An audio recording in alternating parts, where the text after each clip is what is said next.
जय हिंद साथियों, आप लोग कैसे हैं। उम्मीद करता हूं कि आप लोग बहुत ही बढ़िया होंगे। ठीक है, तो आज की इस वीडियो में हम लोग क्लास 12 के केमिस्ट्री के चैप्टर नंबर 2 जिसका नाम है बिलियन। क्या है तो बिलियन यानी सॉल्यूशन। इसके आज हम लोग कंप्लीट ऑब्जेक्टिव को इस वीडियो में याद करने वाले हैं। तो जो भी 2026 के छात्र होंगे, जो भी 2026 में एग्जाम देना चाहते हैं, उनके लिए यह वीडियो यूजफुल रहने वाला है। इसलिए इस वीडियो को आप लोग शुरू से अंत तक देखना होगा। और साथ ही साथ अगर आप लोग एक बार वीडियो को अपने 10 छात्रों के पास शेयर नहीं किए होंगे तो जरूर शेयर कर दिएगा। चैनल को सब्सक्राइब नहीं किए होंगे तो चैनल को जरूर आप लोग सब्सक्राइब कर लीजिएगा। हम लोग पूरे ऑब्जेक्टिव को VVI देखने वाले इस चैप्टर के अंदर, और जो भी ऑब्जेक्टिव बताएंगे एकदम प्रीवियस ईयर का क्वेश्चन बेस्ड रहने वाला। नहीं, जो भी आपको क्वेश्चन बैंक में आपको क्वेश्चन देखने को मिलते हैं, सभी क्वेश्चन आपको यहाँ पर देखने को मिलने वाला है। तो चलिए, तो हम लोग स्टार्ट कर लेते हैं, ज़्यादा विलम्ब ना करेंगे। क्वेश्चन नंबर देखिएगा, फर्स्ट नंबर की ओर कह रहा है कि निम्नलिखित में से कौन अनुसंग गुणधर्म नहीं है, बताइएगा। निम्नलिखित में से कौन है जो अनुसंख्य गुणधर्म नहीं है। तो अनुसंख्य गुणधर्म का उदाहरण कौन नहीं, तो वाष्प दाब। वाष्प दाब जो आपको अनुसंख्य गुणधर्म का उदाहरण नहीं है। राइट आंसर ये सही जवाब हो जाएगा। क्वेश्चन नंबर 2 में करा, निम्नलिखित में किस यौगिक के जलीय घोल का प्रसरणी दाब असामान्य होता है, बताइएगा। निम्नलिखित में किस यौगिक के जलीय घोल का प्रसरणी दाब असामान्य होता है। तो असामान्य किसका होता है, तो साधारण लवण का होता है। राइट आंसर बी सही जवाब हो जाएगा। नेक्स्ट क्वेश्चन लेते हैं। क्वेश्चन नंबर देखिएगा थर्ड नंबर की ओर। क्वेश्चन नंबर थर्ड में कह रहा है कि वह बिलियन जो राउल्ट के नियम से धनात्मक या ऋणात्मक विचलन दर्शाता है, उसे कहा जाता है। उसे क्या कहा जाता है, बताइएगा। कह रहा है कि वह बिलियन जो राउल्ट के नियम से धनात्मक या ऋणात्मक विचलन दर्शाता है, उसे क्या कहा जाता है। उसे कहा जाता है अनादर्श विलियन कहा जाता है। क्या कहा जाता है, अनादर्श विलियन। राइट आंसर सी सही जवाब हो जाएगा। क्वेश्चन नंबर 4 में करा कि समपराशरी बिलियन का बराबर होता है। पर समपराशरी बिलियन का मान बराबर होता है, किसके बराबर होता है, तो समपराशरी बिलियन का प्रसरणी दाब जो होता है बराबर होता है। राइट आंसर आपका ए सही जवाब हो जाएगा। क्वेश्चन नंबर लेते हैं हम लोग, देखिएगा 5 नंबर की ओर। क्वेश्चन नंबर फिफ्थ नंबर में कह रहा है कि फेरिक हाइड्रो ऑक्साइड कोलाइडी बिलियन के स्कंदर में निम्नलिखित में कौन विद्युत अपघट्ट सबसे कम प्रभावी है, बताइएगा। कह रहा है कि फेरिक हाइड्रो ऑक्साइड कोलाइडी बिलियन के स्कंदर में निम्नलिखित में कौन विद्युत अपघट्ट सबसे प्रभावी होता है, सबसे कम प्रभावी होता है। तो 5 का right answer option number A हो जाएगा, KBr हो जाएगा। क्या हो जाएगा, KBr, जो कि right answer option number A से जवाब हो जाएगा। 6 में करा कि समपराशरी बिलियन डैश के बराबर होता है, डैश के बराबर होता है। समपराशरी बिलियन डैश के बराबर होता है, तो मोलर सांद्रण के बराबर होता है। राइट आंसर डी सही जवाब हो जाएगा। नेक्स्ट क्वेश्चन लेते हैं। क्वेश्चन नंबर देखिएगा 7 नंबर की ओर। 7 नंबर में कह रहा है निम्नलिखित में कौन राउल्ट के नियम से धनात्मक विचलन दर्शाता है, बताइएगा। निम्नलिखित में से कौन राउल्ट के नियम से धनात्मक विचलन दर्शाता है, तो right answer option number C हो जाएगा। CHCl3 तथा C2H5OH दर्शाता है। राइट आंसर सी सही जवाब हो जाएगा। 8 नंबर में कह रहा है किसी बिलियन के सांद्रण को व्यक्त करने का कौन सा तापक्रम पर निर्भर नहीं करता है, बताइएगा। कह रहा है किसी बिलियन के सांद्रण को व्यक्त करने का कौन सा तापक्रम पर निर्भर नहीं करता, तो right answer option number D हो जाएगा, मोलालता। मोलालता जो है किसी बिलियन के सांद्रण को व्यक्त करने के लिए किसी तापक्रम पर निर्भर नहीं करता। राइट आंसर डी सही जवाब हो जाएगा। नेक्स्ट क्वेश्चन लेते हैं। क्वेश्चन नंबर देखिएगा आप लोग 9 नंबर की ओर। 9 नंबर में कह रहा है निम्नलिखित में से कौन आदर्श घोल नहीं है, बताइएगा। निम्नलिखित में से कौन आदर्श घोल नहीं है, तो right answer option number C हो जाएगा, क्लोरोफॉर्म प्लस में एसीटोन हो जाएगा। क्या हो जाएगा, क्लोरोफॉर्म प्लस में एसीटोन। ये आदर्श घोल का उदाहरण नहीं है। क्वेश्चन नंबर 10 में करा है निम्नलिखित में किसका क्वथनांक सबसे अधिक है। निम्नलिखित में से किसका क्वथनांक सबसे अधिक होता है, तो जल में 1% NaCl का क्वथनांक सबसे अधिक होता है। राइट आंसर सी सही जवाब हो जाएगा। नेक्स्ट क्वेश्चन लेते हैं। क्वेश्चन नंबर लेते हैं हम लोग 11 नंबर की ओर। ध्यान दिएगा प्यारे साथियों, क्वेश्चन नंबर 11 में क्या करा है। जैसा कि 11 नंबर में आप लोग देख रहे हैं, कह रहा है यदि 18 ग्राम ग्लूकोज को 1000 ग्राम घोलक में घुलाया जाता तो उस घोल को क्या कहते हैं। यदि 18 ग्राम ग्लूकोज को 1000 ग्राम घोलक में घुलाया जाता तो उस घोल को हम लोग क्या कहते हैं, तो उस घोल को हम लोग कहेंगे 0.1 मोलल कहेंगे। क्या कहेंगे, 0.1 मोलल कहेंगे, या मोललता भी कह सकते हैं। क्वेश्चन नंबर 12 में करा 0.001 मोल ग्लूकोज बिलियन की तुलना में 0.01 मोल MgCl2 बिलियन की हिमांक में अवनमन का मान क्या होगा। हिमांक में अवनमन का मान कितना होगा, तो लगभग इसका 3 टाइम्स हो जाएगा। क्या हो जाएगा, लगभग 3 गुना हो जाएगा। राइट आंसर आपका सी सही जवाब हो जाएगा।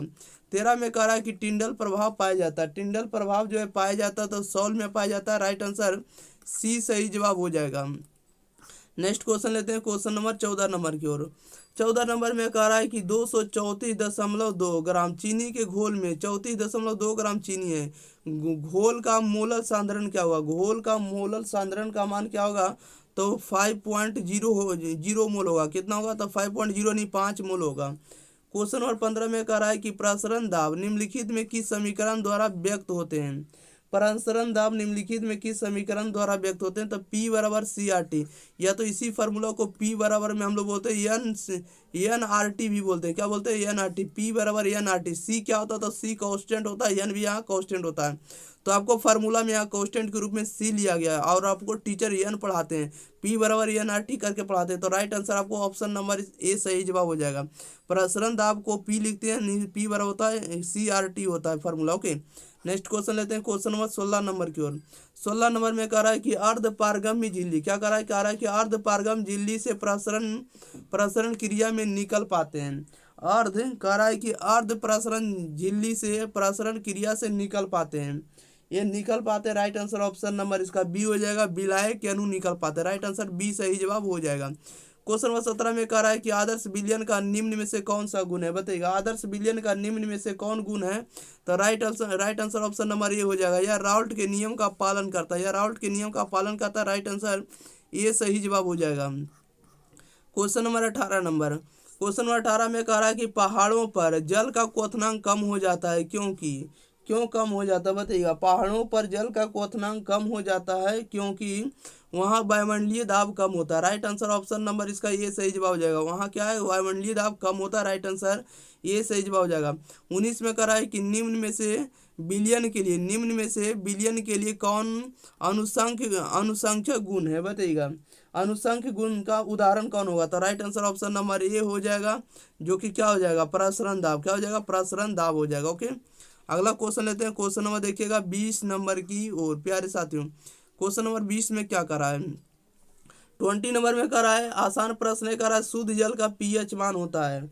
तो शुद्ध जल का पीएच मान कितना होता है? तो शुद्ध जल का पीएच मान 7 होता है, right answer option number D सही जवाब हो जाएगा। क्वेश्चन नंबर देखिएगा आप लोग 21 का रहा है, इनमें से कौन से जलीय घोल की हिमांक बिंदु न्यूनतम होगा? बताइएगा, इनमें से कौन से जलीय घोल की हिमांक बिंदु न्यूनतम होगा? तो right answer option number A हो जाएगा 0.01 मोल NaCl का। ओके, क्वेश्चन नंबर 22 में कह रहा है कि मानव रक्त का पीएच मान होता है, मानव रक्त का पीएच मान कितना होता है? 7.4 होता है, राइट आंसर आपको ऑप्शन नंबर सी सही जवाब हो जाएगा।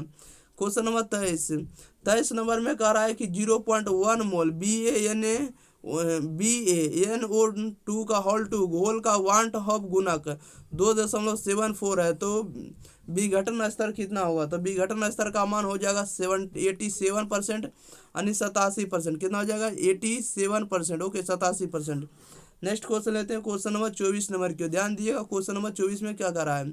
क्वेश्चन नंबर 24 सभी नोमरिकल है। ओके, नोमरिकल प्रश्न है, सांख्यिकी प्रश्न है, इसको आप लोग हल भी कर सकते हैं। कह रहा है कि एक जलीय घोल का हिमांक -0.186 डिग्री सेल्सियस है। अगर KF बराबर 1.86 और KB का मान 0.512 है, तो इस जलीय घोल का क्वथनांक उन्नयन कितना होगा?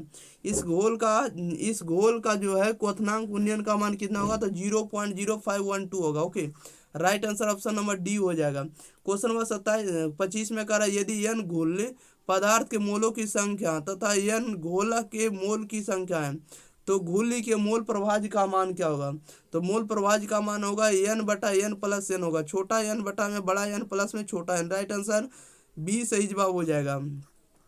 क्वेश्चन नंबर 26 नंबर में कह रहा है कि H3PO4 के 1 मोल विलयन की नॉर्मलता क्या होगी? बताइएगा, कह रहा है H3PO4 के 1 मोल विलयन की नॉर्मलता क्या होगी? तो 3.0 नॉर्मलता होगा। कितना होगा? 0.3 नॉर्मलता। क्वेश्चन नंबर 27 कह रहा है विलयन के अनुसंग गुणधर्म का उदाहरण है। विलयन के अनुसंग गुणधर्म का उदाहरण कौन होगा? तो क्वथनांक उन्नयन होगा। क्या होगा? क्वथनांक उन्नयन, राइट आंसर सी सही जवाब हो जाएगा। क्वेश्चन नंबर लेते हैं हम लोग 28 नंबर का। कह रहा है कि समुद्र जल का पारिसरिक दाब लगभग होता है, समुद्र जल का परिसारक दाब या प्रसरणी दाब लगभग कितना होता है? तो 30 ATM के बराबर होता है, right answer option number A सही जवाब हो जाएगा। क्वेश्चन नंबर लेते हैं हम लोग सीधे कितना नंबर? 29 नंबर क्यों? ध्यान देगा प्यारे साथियों, 29 नंबर में क्या करा है? 29 नंबर में कह रहा है कि CaNO3 का होल 2 का वांट ऑफ गुणक होगा। CaNO3 का होल 2 का वांट ऑफ गुणक का मान कितना होगा, तो 3 होगा। राइट आंसर ऑप्शन नंबर इसका सी सही हो जाएगा।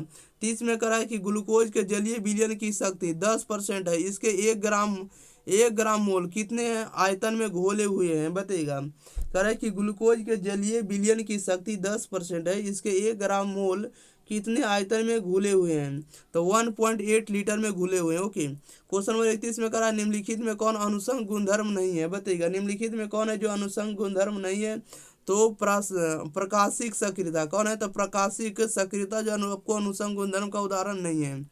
अगला क्वेश्चन लेते हैं, क्वेश्चन नंबर 32 नंबर की ओर।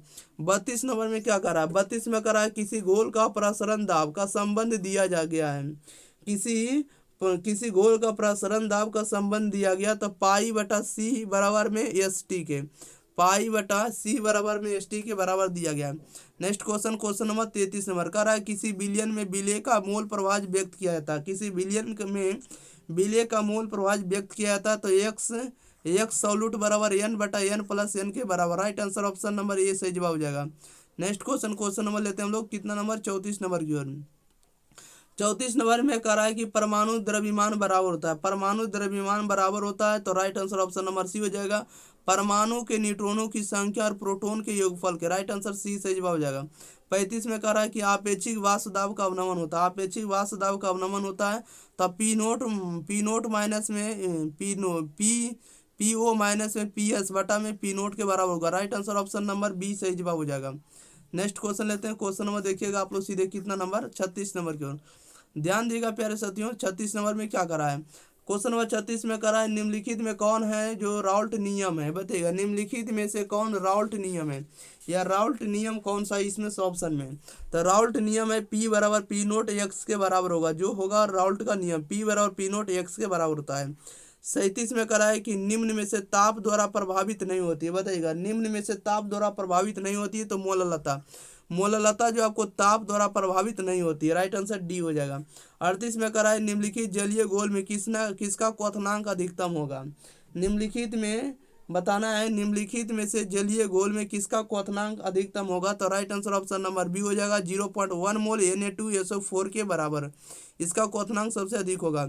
इस बार आपको सब्जेक्टिव भी मिलने वाला है, आपको फिजिक्स केमिस्ट्री बायो का। ओके, और बेहतरीन हम आपको देंगे, इसलिए इस चैनल के साथ जल्दी से जल्दी जुड़ जाइए, चैनल को सब्सक्राइब कर लिए।